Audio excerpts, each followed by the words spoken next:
Welcome back to NBC Bay Area News Tonight. There's a good chance you've had COVID, and there's a good chance you were out of commission for a few days, but eventually, hopefully, the fever, headache, and chills went away. But that's not the case for everyone. There are millions of Americans out there who are suffering from lingering symptoms. According to data from the U.S. Census Bureau, 16 million Americans have long COVID. As many as 4 million are missing work because of it.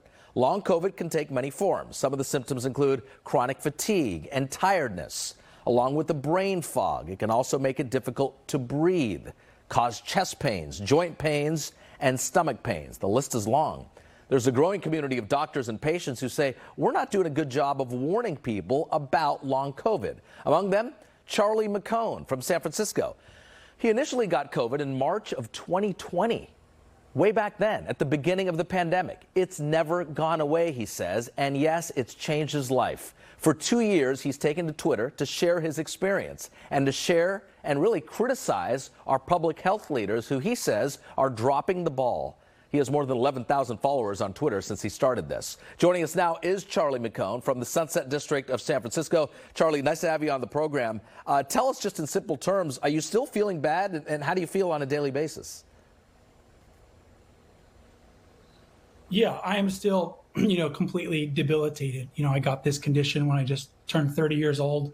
I'm about to turn 33, and I'm still housebound and disabled by this condition. Every day is kind of a barrage still of debilitating symptoms, crushing shortness of breath, chest pain, severe fatigue, neurological issues, and, this kind of anaphylactic reaction to either any sort of physical or cognitive exertion, which is kind of a hallmark symptom for folks with this condition.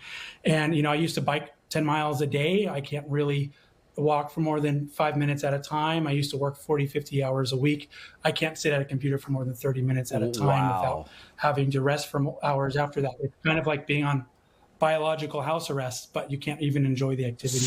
So you're a young guy, you used to bike every day. That's not happening anymore. When you go to the doctor, what are they telling you? Well, it took me a while to find, some good doctors who believe me and treat me. But right now they're telling me, we don't have the tools yet. And so even if you're able to get on one of the year-long waiting lists at Stanford, UCSF, or Davis, there's still not a ton of symptoms or a ton of treatments that, can help folks in any sort of meaningful way. There are some that can support symptoms, but there's nothing yet that can directly address this condition. And we know what happened to me is not rare. Right now, we understand it's the most common adverse outcome from infection. It's happening to millions of people, regardless of their health, regardless of their age, vaccination status, or prior infection. And so multiple entities, including the CDC, Census Bureau, Federal Reserve, the UK National Office of Statistics, have confirmed the prevalence is up to 1 in 5 folks, between 10 to 30%.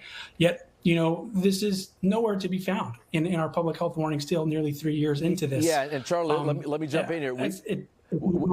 We just spoke with Dr. Peter Chin-Hong from UCSF, one of our COVID specialists, about your case, and he said, yes, we need to be doing more in terms of research. It's just not out there, the groups and the focus groups right now in what you're doing. Final question as we wrap it up. Are you getting a lot of response from people in your boat on your Twitter feed right now? Yeah, I think people are going to Twitter and they're going to social media because public health isn't doing the one of two things that they need to be doing, which is either creating policies or disseminating information to prevent the occurrence of long COVID.